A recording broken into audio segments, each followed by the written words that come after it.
Hey everyone, welcome back to another episode of ReaperCast. Today we're going to be talking about something really different here, something new actually. It's a completely new archetype. I believe it's called the Amazement archetype.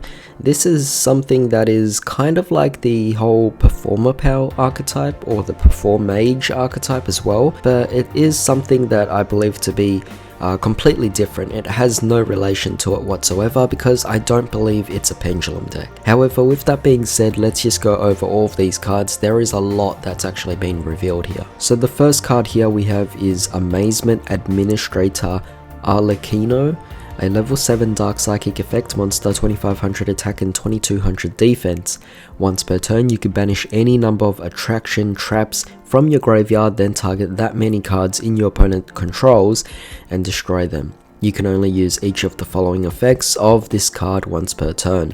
If a trap card is activated, except during the damage step, you could special summon this card from your hand. If your opponent normal or special summons a monster, except during the damage step, you can target one of those face-up monsters they control. Equip one attraction trap from your deck to that target. Alright, so not bad at all for a card. It is definitely weird because I'm actually already sensing that this deck will focus on a lot of trap cards. So very interesting to follow on that kind of mechanic. I mean, I'm thinking, yeah, you could technically think of this as like a pseudo Layer of Darkness deck because that also does focuses on trap cards, or maybe even Altergeist or Paleozoics since they're also trap based decks as well, but with this it is quite interesting so far.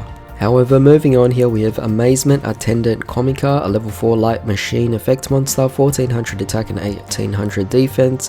When this card is normal summon, you could set one attraction trap from your deck. Quick effect, you can target one of your attraction trap equipped to a monster, equip it to one amazement monster you control, and one face-up monster your opponent controls. You can only use this effect of this card once per turn.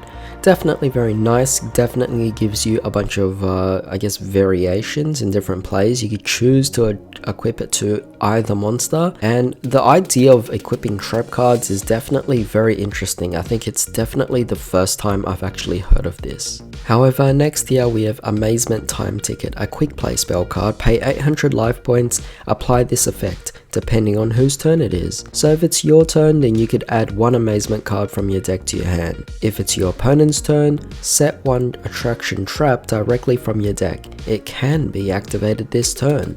You can only activate one amazing time ticket per turn, so definitely very nice, very much so a turbo card. I like this a lot, and the fact that it's also a quick play, just really amazing. However, moving on here, we have Amazement Precious Park, a field spell card. During your main phase, you can activate one attraction trap the turn it was set. During the end phase, you can send one attraction trap card you control equipped to a monster to the graveyard. Then target one of your attraction traps with a different name that is banished or in your graveyard, set that card. You can only use each effect once per turn. Definitely very nice. I actually really like this card, allowing you to, yes, kind of only allow you to use the specific archetype traps the turn it was set, but even so, I think that's really amazing. It's as if the whole deck is meant to be spells, but instead it's for traps. And you might be thinking, well, why not just make them all spell cards instead? Well, if they were all spell cards, then they would lose the whole trap mechanic being able to activate during your opponent's turn. And not to mention, a trap card that can activate like this as well, or being that it is a trap card, it's also immune to cards like Anti-Spell Fragrance, or it's immune to cards like Imperial Order, so it could avoid those, all the while being able to activate the turn it was set as if it was a spell card. So it is definitely quite amazing, no pun intended. But moving on here, we now have our first normal trap card, an Amazement Family Faces. Target one monster your opponent controls equipped with your attraction traps and equip this card to it. While this card is equipped to a monster, take control of the equipped monster. While you control the equipped monster, it gains 500 attack. You cannot activate its effects.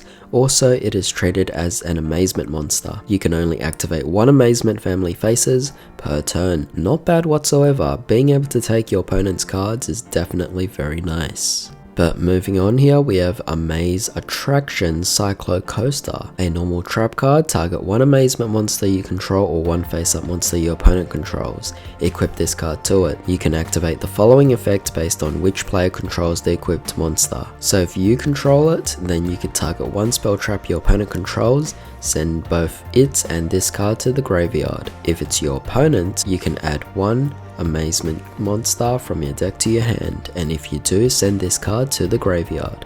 You can only use each effect of this card once per turn.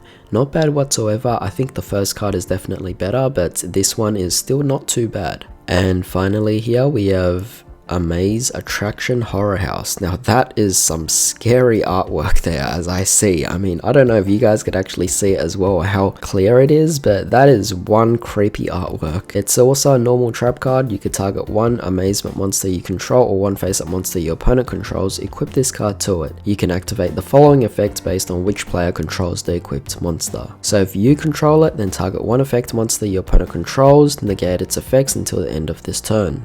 If it's your opponent, change the equipped monster to face down defense position. You can only use this effect of Amaze Attraction Horror House once per turn. Definitely quite fitting of Horror House itself, being able to do something that is kind of similar to like what Ghost Tricks would actually do. As an overall, this archetype is definitely very interesting. It is something that is definitely new, definitely unique, and does something that is not conventional in any sense. For example, you don't actually have to focus on link summoning on this particular deck because it's just focusing on the main deck with its own trap gimmick, which I definitely do like how it's actually going about. Considering this particular format, we've been getting so many different archetypes that just focus on link summoning. Sure, we have other extra deck summonings as well, like synchros, XCs, rituals, fusions, whatever, but to actually focus only on the main deck, that's quite rare for a deck to actually focus that way, you know? I mean, yeah, you also have pendulum decks, but that's also a summoning mechanic on its own. This one can actually just do things completely separate from any other archetype out there, which I definitely like that. More uniqueness is definitely fantastic. But with that being said, definitely let me know what you guys actually think about this. Are you looking forward to this particular archetype? It is coming out in Lightning Overdrive, so very recent, or rather it's really soon that it will be coming out. But with that being said, if you enjoyed this video, definitely drop a like, share, comment, subscribe, hit the bell notification, it really helps. I hope you all have a wonderful day. I'll see you all next time.